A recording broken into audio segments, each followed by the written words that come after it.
Movie की शुरुआत में हमारी हीरोइन जियाजो को दिखाते हैं। जियाजो जब 12 साल की थी तब उसके डैड गुजर गए थे, इसलिए ऐसी सिचुएशन में वो अपने बचपन के घर को सेल करके दूसरी जगह पर रहने जाती है और कुछ सालों बाद वो कहीं पर जॉब कर रही होती है और उसका एम यही होता है कि उसने जो घर को बेचा था यानी कि अपने डैड के घर को वो किसी तरह उसको वापस खरीद ले। लेकिन अब उसे जितनी सैलरी मिलती है वो उसके लिए खुद ही कम पड़ती है और उसको अपनी जॉब से खुशी भी नहीं है। अब एक लड़के मिंग को दिखाते हैं जो एक प्रॉपर्टी डिजाइनिंग का काम करता है और अपना बिजनेस स्टार्ट करना चाहता है। वो एक इन्वेस्टर को अपना प्लॉट डिजाइन दिखा रहा होता है, लेकिन वो इन्वेस्टर उसको इग्नोर करके वहां से निकल जाता है। फिर रात होती है और मिंग अपने घर में लौटता है और जियाजो भी अपने घर लौट रही होती है। लेकिन इसमें कॉमेडी की बात यह है कि मिंग और जियाजो दोनों एक ही अपार्टमेंट में यानी एक ही घर में रहते हैं। असल में बात यह है कि मिंग इस घर में साल 1999 में रहता है और जियाजो इस घर में साल 2018 में रहती है। अब आप लोग सोच रहे होंगे कि ये दोनों अलग अलग टाइमलाइन में एक ही घर में कैसे रह सकते हैं, ये सब हमें आगे पता चलेगा। अब देखते हैं कि यहाँ जियाजो नहा रही होती है और उस तरफ मिंग कुकिंग कर रहा होता है। वो बर्तन को सिंक में डालकर वॉश कर रहा होता है। तब जियाजो को उसके बाद टब में कुछ मिलता है और मिंग को उसके सिंक में जियाजो की ड्रेस मिलती है। इसे देखकर दोनों को कुछ भी समझ नहीं आता और वे सोचते हैं कि अचानक उनके घर में ऐसा सब क्यों हो रहा है। लेकिन बहुत थक जाने के कारण दोनों इसके बारे में ज्यादा नहीं सोचते और बेड पर जाकर सो जाते हैं। फिर अगले दिन सुबह मिंग के चेहरे पर जियाजो एक जोर का तमाचा लगाती है। वो दोनों शॉक होकर उठकर देखते हैं तो उन दोनों के कमरे मिक्सअप हुए होते हैं और वो कमरा पहले से भी बड़ा होता है। अब ये सब देखते ही दोनों घबरा जाते हैं। फिर जियाजो मिंग को चोर समझकर वहाँ की चीजों से मारने लगती है और मिंग भी यहाँ वहाँ भाग रहा होता है। तब उन्हें समझ में आता है कि दोनों के कमरे मर्ज हुए हैं। अब मिंग उसके कमरे से विंडो से बाहर देखता है, तब वहाँ बादल छाए हुए होते हैं और यहाँ जियाजो अपने कमरे से बाहर देखती है तो वहाँ तेज धूप होती है। फिर मिंग अपना डोर ओपन करके बाहर जाता है, तब उसे कुछ अलग नजारा नहीं दिखता। वो अब तक साल 1999 में होता है। लेकिन जब जियाजो मिंग के दरवाजे से बाहर देखती है तो वो एकदम शॉक हो जाती है, क्योंकि वो अब तक तो ईयर 2018 में जी रही थी, लेकिन उसे बाहर 1999 के सीन्स दिखते हैं और वो घबराकर अंदर आती है और डोर लॉक कर देती है। फिर वो अपने कमरे के दरवाजे को खोलकर देखती है, तब वो फिर से 2018 में आ जाती है। लेकिन अब ये देखकर मिंग बड़ा ही हैरान हो जाता है, क्योंकि वो अब तक 1999 में जी रहा था और अब 2018 में टेक्नोलॉजीज और भी एडवांस हो गई होती है। फिर दोनों घबराकर अंदर जाकर डोर लॉक कर देते हैं। फिर वे दोनों समझ जाते हैं कि दोनों एक ही अपार्टमेंट में अलग अलग टाइमलाइन में जी रहे हैं। तब जियाजो मिंग के चेहरे पर एक और तमाचा लगाती है और मिंग उसे इसका रीजन पूछता है। तब वो कहती है कि ये सपना है, ये सच में जानने के लिए मैंने तुम्हें तमाचा मारा। फिर मिंग कहता है कि इस तरह लड़ते रहने से कुछ नहीं होगा, क्यों ना हम इन दोनों दरवाजों को एक साथ ओपन करके देखें कि क्या होता है। फिर वे दोनों जाकर अपने साइड वाले डोर्स को एक साथ खोलने की कोशिश करते हैं, लेकिन उस समय उन दोनों के कमरे फिर से मर्ज होने लगते हैं। तब वे समझ जाते हैं कि दोनों दरवाजों को एक साथ खोला नहीं जा सकता। अब जियाजो को याद आता है कि 1999 में उसके डैड जिंदा थे, इसीलिए वो मिंग से कहती है कि तुम अपने साइड का दरवाजा खोलकर मुझे तुम्हारे टाइमलाइन में ले लो, क्योंकि मुझे मेरे डैड से मिलना है। और मिंग भी उसे वहां ले आता है। अब 1999 में आते ही जियाजो उसके डैड से मिलने के लिए बहुत ही खुश है और भागकर जा रही होती है, लेकिन वहां पहुंचते ही वो देखती है कि उसके डैड ऑलरेडी 10 साल के जियाजो के साथ खेल रहे हैं। अब ये देखकर जियाजो बड़ी इमोशनल हो जाती है और वो उनसे मिलने के लिए तेजी से उनके पास जाने लगती है और तभी अचानक उनके सराउंडिंग्स में एक अर्थक्वेक आता है और तेज हवा भी आने लगती है, जिसके कारण वो अपने डैड से मिल नहीं पाती। फिर वो गुस्सा होकर फिर से अपने अपार्टमेंट में लौट आती है। अब मिंग उसे कहता है कि जैसे मैं तुम्हें मेरी टाइमलाइन में लेकर गया, ठीक वैसे ही तुम मुझे भी अपनी टाइमलाइन में ले चलो। और तब जियाजो उसे एडवांस लैपटॉप देती है और उस लैपटॉप को देखकर मिंग बड़ा ही सरप्राइज हो जाता है, क्योंकि उसके टाइमलाइन में तो सिर्फ कंप्यूटर्स हुआ करते थे। तब वो खुद को फ्यूचर में देखने के लिए उस लैपटॉप में अपना नाम टाइप करके सर्च करता है। तब उसके सराउंडिंग्स में अर्थक्वेक आने लगती है और फिर जियाजो को ये समझ आता है और वो मिंग से कहती है कि हम दोनों हमारे पास्ट या फ्यूचर के लोगों से कांटेक्ट नहीं कर सकते और ऐसा करने की कोशिश करते ही इस तरह के अर्थक्वेक आ जाएंगे और इस तरह हम दोनों एक साथ डोर ओपन नहीं कर सकते। अब तुम्हारे डोर को सिर्फ तुम ही ओपन कर सकते हो और मैं उससे बाहर आ सकती हूँ, और मेरे डोर को सिर्फ मैं ही ओपन कर सकती हूँ और तुम उससे बाहर आ सकते हो। इस तरह वो मिंग को ये सारी बातें समझाती है। अब अगले सीन में एक साइंटिस्ट और एक अमीर बिजनेसमैन एक मीटिंग में बातें करते हुए दिखाते हैं। तब वो साइंटिस्ट कहता है कि हमने उस डायमेंशनल टाइमलाइन को क्रिएट कर लिया है, लेकिन वो टाइमलाइन हमारी जगह पर ना आकर इस सिटी में किसी और प्लेस में क्रिएट हो गई है और हमें किसी भी तरह उस प्लेस को फाइंड करना होगा। इस तरह वो उस बिजनेसमैन से कहता है, लेकिन उस बिजनेसमैन के माइंड में सिर्फ एक ही बात चलती है कि उस टाइमलाइन के जरिए बहुत सारे पैसे कैसे कमाए जाए। लेकिन मीटिंग खत्म हो जाती है पर बिजनेसमैन का चेहरा नहीं दिखाया जाता। अब रात हो जाती है और मिंग और जियाजो को नींद नहीं आती। तब जियाजो कहती है कि मेरे डैड मुझे छोड़कर ऊपर चले गए, इसलिए मैं ऐसी सिचुएशन में आ गई हूँ। मुझे जब तक उनकी याद आती है तब मैं उनकी कार की को देखती रहती हूँ और लोन न चुकाने की वजह से मेरे बचपन का घर भी मेरे हाथ से निकल गया है, लेकिन मैं उस घर को वापस खरीद कर ही रहूंगी। अब इस तरह वो इमोशनली बातें करती है।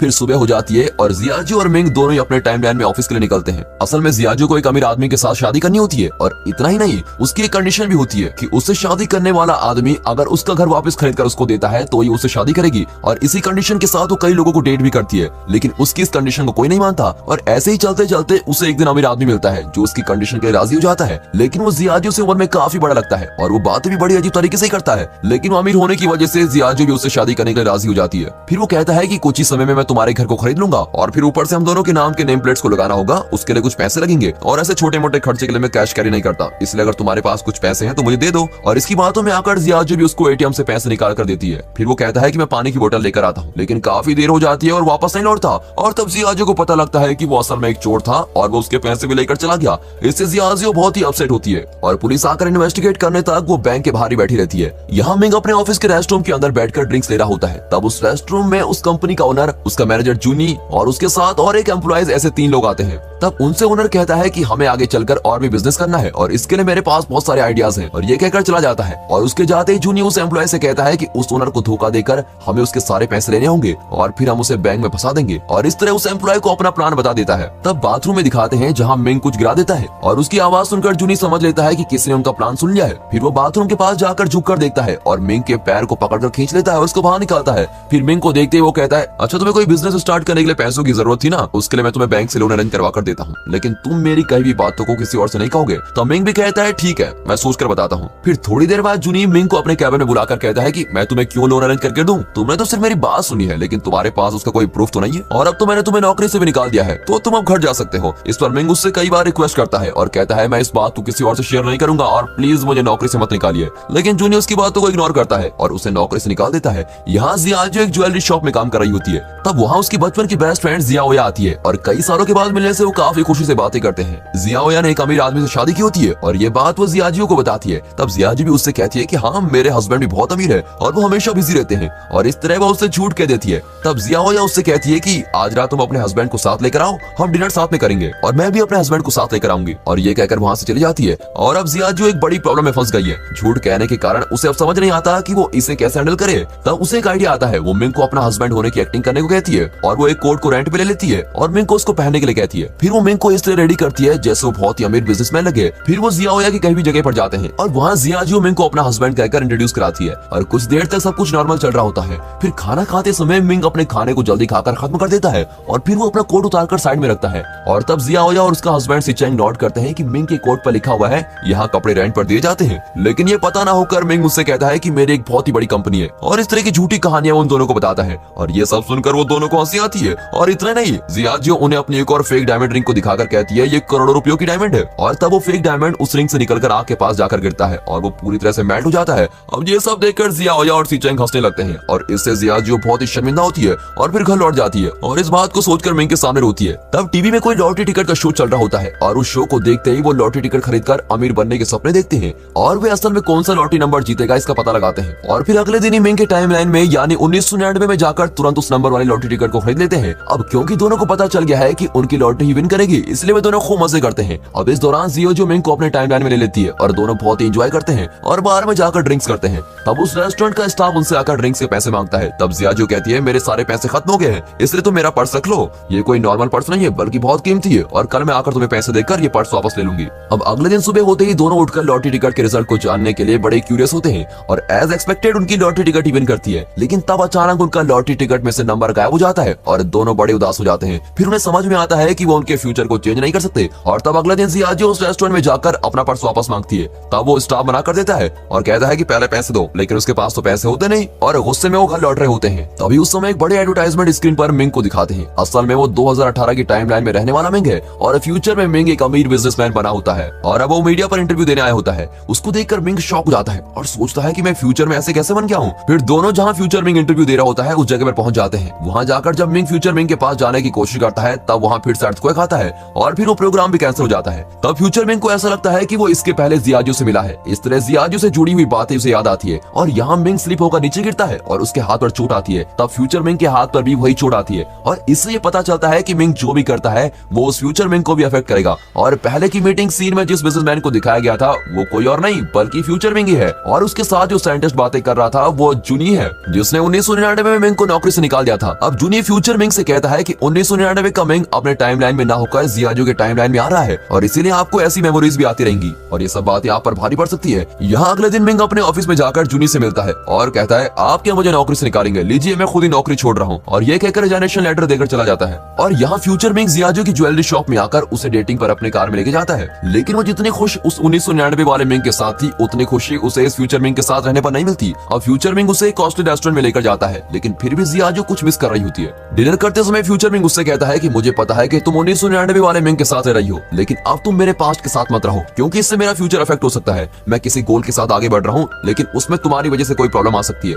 और तुम्हारे बचपन के घर को मैं तुमको वापस खरीद कर दे दूंगा, लेकिन उसके बदले में तुम्हें 1999 वाले मिंग को छोड़कर उसे दूर जाना होगा। अब ये सुनकर और कोई रास्ता न होने पर जियाजो भी इसके लिए एग्री करती है, लेकिन वो उस घर के लिए नहीं बल्कि उसकी वजह से मिंग के फ्यूचर में कोई प्रॉब्लम्स ना हो ये सोचकर हाँ कर देती है। फिर जियाजो घर आते ही मिंग से कहती है कि मुझे और कोई जगह पर अच्छी नौकरी मिल चुकी है, इसलिए मैं यहाँ से जा रही हूँ। और अगले दिन सुबह होते ही वो अपना सारा सामान लेकर उस अपार्टमेंट से बाहर निकलती है और मिंग को छोड़कर जाने के बारे में सोचकर रोने लगती है। लेकिन जियाजो ने अपने टाइमलाइन में जाते समय उसके डोर को लॉक नहीं किया होता है और वो जरा सा ओपन रह जाता है और इसे मिंग भी नोट करता है और अब मिंग जियाजो की हेल्प के बिना ही उस टाइमलाइन में इजिली जा सकता है। अब मिंग के टाइमलाइन में उसका मैनेजर जूनी उस कंपनी के ओनर पर अटैक करता है और इससे ओनर बेहोश हो जाता है। फिर जूनी घबराकर उसे ड्रिंक्स पिलाने लगता है। असल में उसका प्लान ये होता है कि उसे ड्रिंक्स पिलाकर नशे में उसको मारना होगा ताकि लोग समझेंगे कि वो एक एक्सीडेंट से मरा है। अब जियाजो के टाइमलाइन को दिखाते हैं और वो काफी सालों बाद अपने बचपन के घर में लौटी है। तब जियाजो ने जिस पर्स को एक रेस्टोरेंट के स्टाफ को दिया था वो पर्स फ्यूचर मिंग लाकर उसको देता है और तब जियाजो नोट करती है कि मिंग के कोट पर रेंट वाले शॉप का स्टिकर लगा होता है और ये देखते ही वो समझ लेती है कि वो फ्यूचर मिंग नहीं बल्कि 1999 वाला मिंग है।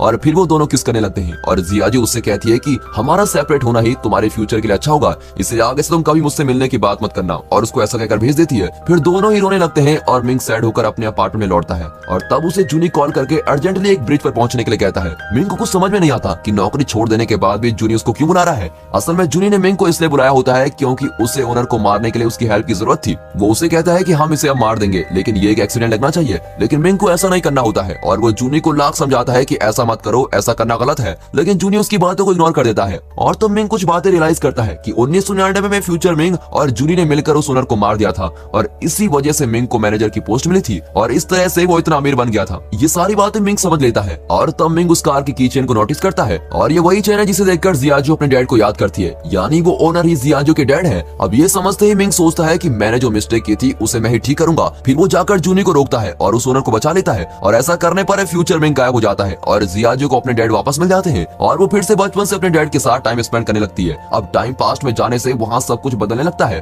और मिंग भी सभी को बदलते हुए देखता है और वो तब जियाजो से मिलने के लिए उस अपार्टमेंट की तरफ भागता है और दोनों एक दूसरे से मिलने के लिए भाग कर आते हैं और फिर दोनों एक ही जगह पर मिलते हैं। तब जियाजो धीरे धीरे गायब होने लगती है। तब मिंग उसे कहता है कि अब कुछ देर में तुम गायब हो जाओगी और अब तुम तुम्हारे पास्ट में आ गई हो और अब तुम उम्र में मुझसे 7 साल छोटी भी हो। तुम मुझे नहीं जानती लेकिन मैं तुम्हें अच्छी तरह से जानता हूँ। मैं तुम्हारा साथ नहीं छोड़ूंगा और मैं तुमसे मिलने जरूर आऊंगा। ऐसा कहते रहने पर जियाजो गायब हो जाती है। अब 8 साल बाद दिखाते हैं कि अपने पसंद की कोई म्यूजिक सुनकर जियाजो उस म्यूजिक की तरफ चलकर आ रही होती है और वहाँ आते समय मिंग उसको देख लेता है और मिंग उसके पास आने लगता है। तब पास आते ही जियाजो उसे किक करती है और गुस्से में पूछती है कि क्या तुम चोर हो, इस तरह मेरे पास क्यों आ रहे हो। और इससे मिंग सोचने लगता है क्या अभी हमें इस प्यार को लड़ाई से शुरू करना पड़ेगा। और दोस्तों इसी के साथ ये मूवी यहाँ पर खत्म होती है।